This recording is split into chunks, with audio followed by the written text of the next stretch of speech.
জামুগুৰিহাটৰ টুপিয়াৰ জেজুতি western dance একাডেমীৰ বৃহৎ সফলতা। 6গৰাকী ছাত্ৰীয়ে বেষ্ট এৱাৰ্ড লাভেৰে গৌৰৱ কঢ়িয়াই আনিলে অঞ্চলটোলৈ। ফুলাম গামোচাৰে সম্বৰ্ধনা জ্ঞাপন কৰে ছাত্ৰীসকলক। জামুগুৰিহাটৰ টুপিয়াৰ জেজুতি ৱেষ্টাৰ্ণ ডান্স একাডেমীৰ 6গৰাকী ছাত্ৰীয়ে বেষ্ট এৱাৰ্ড লাভেৰে অঞ্চলটোলৈ এতিয়া গৌৰৱ কঢ়িয়াই আনিছে। একাডেমীৰ প্ৰশিক্ষক কাবেৰী পটংগিয়াৰ নেতৃত্বত যোৱা দলটিয়ে মায়ানগৰী হুদুৰ মুম্বাইৰ আন্ধেৰী বাদা থিয়েটাৰ হলত যোৱা 11 জানুৱাৰীত অনুষ্ঠিত হোৱা 3rd ইণ্টাৰনেশ্যনেল মুম্বাই কাৰ্নিভেল 2024ত তপস্যা শৰ্মা, অদিশী বৰ্মন, গীতা চেত্ৰী, জাহ্নৱী বৰাইলী, কীৰ্তি উপ্ৰেতি আৰু সঞ্জনা দেৱীয়ে প্ৰথম পুৰস্কাৰ লাভ কৰিবলৈ সক্ষম হয়।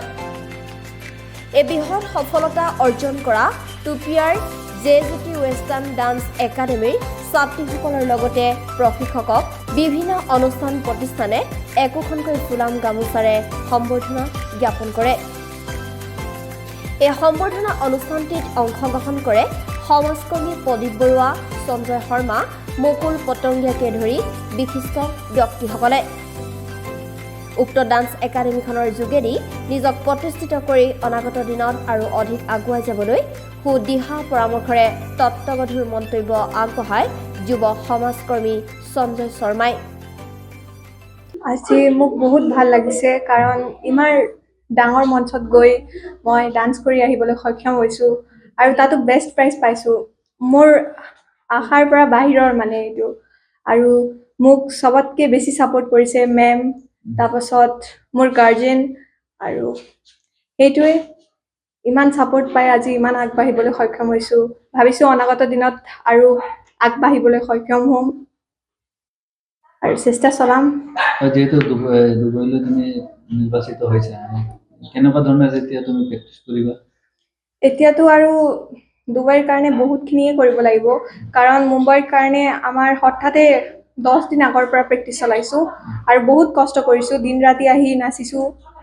আৰু এতিয়াতো ডুবাইৰ কাৰণে বহুত শিকিব লাগিব। আৰু তুমি কোন ক্লাছত পঢ়া? মই ক্লাছ 9ত কোন স্কুল? Model academy. বহু ল'ৰা ছোৱালীক যেনে ডান্সবিলাকত প্ৰতি বহু মন আছে, কিন্তু তেওঁলোকৰ পইচা পাতি আৰু গাৰ্জেনছবিলাকে দিব নোৱাৰে। মই ভাবোঁ যে ডান্স কৰিলে খালি পুৰস্কাৰৰ কথা নহয়, ফিজিকেলি মেণ্টেলিও হেল্থ হৈ থাকিম আমি আৰু বহুখিনি আগবাঢ়িব পাৰিম। অনুভৱ খুবেই সুন্দৰ, ভাল লাগিছে। অতি কম সময়ৰ ভিতৰতে হঠাৎ তেনেকৈ যাবলগীয়া হ'ল। আগতে প্ৰিপাৰেশ্যন তেনেকৈ ইমানখিনি কৰা নাছিলোঁ। 10 দিনৰ ভিতৰত প্ৰিপাৰেশ্যন কৰি পেলাই যাবলগীয়া হ'ল কাৰণ আমাৰ মানে যিজন আমাৰ ছাৰে মানে এনেই ডেটটো বেক কৰিছিলে, কিন্তু হঠাতে আগলৈ দিয়াত আমি মানে সোনকাল হ'বলগীয়া হোৱাৰ কাৰণে 10 দিনৰ ভিতৰত বহুখিনি কষ্ট কৰি পেলাই তেওঁলোকক লৈ যোৱা হৈছে। নিচেই কণমানি, খুব বেছি 5+ হৈছে, সৰুজনী একেবাৰে, এজনী 7 বছৰ, এজনী 6 বছৰ, এজনী 5 বছৰ, 6 বছৰ, 7 বছৰ আৰু বাকী দুজনী ডাঙৰ, তেওঁলোক 14-15 বছৰীয়া।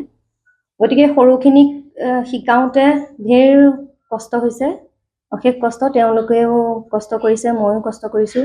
গতিকে কষ্টৰ ফলটো ভাল পাইছোঁ, সেইকাৰণে ভাল লাগিছে। কিমান বছৰ ধৰি আপুনি জেজুতি ৱেষ্টাৰ্ণ ডান্স চলাই আছে? জেজুতি চলোৱা আজি প্ৰায় 12 বছৰেই হৈ গ'ল চলাই থকা। তেনেকৈ যোৱা বছৰ তেনেকৈ মুম্বাইলৈ লৈ গৈছিলোঁ, তেওঁলোকেও বৃহৎ সাফল্য কৰি আনিছে। এইবাৰো কণমানি যদিও ধুনীয়াকৈ সাফল্য অৰ্জন কৰিছে, সকলোৱে বেষ্ট পাবলৈ সক্ষম হৈছে। গতিকে সুখী, অত্যন্ত সুখী। জেজুতি ইমান বছৰ চলাই আছোঁ, গতিকে তাৰ ফল ভাল পাইছোঁ।